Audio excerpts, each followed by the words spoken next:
Okay, Big Slick here, working on this Lloyd's V321 boombox, vintage 1980s. We're doing the FM stereo adjustment for the left and right channels.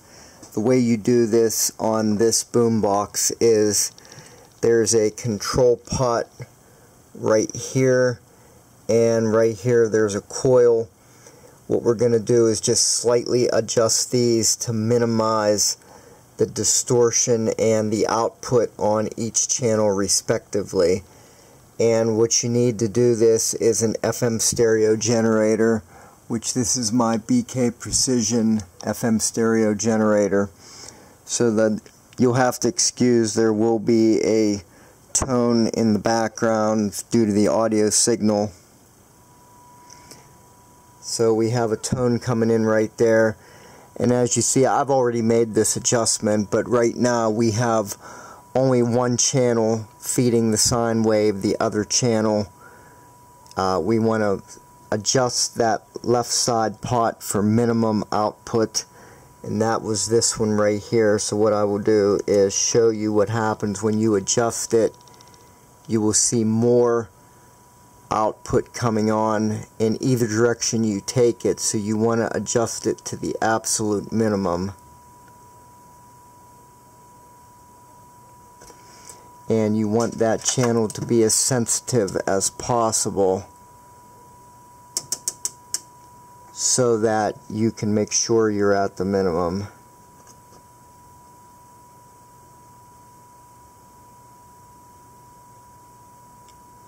So that is the minimum there.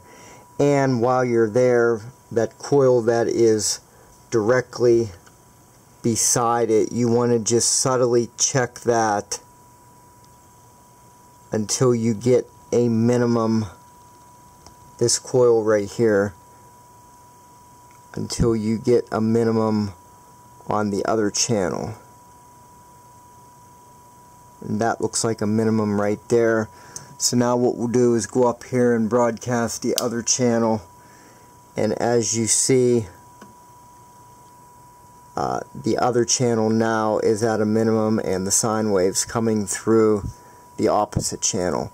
So that is how you do a stereo alignment for any of these types of vintage 1980s receivers. Here's another question you might have on these cheaper plastic decks. Plastic.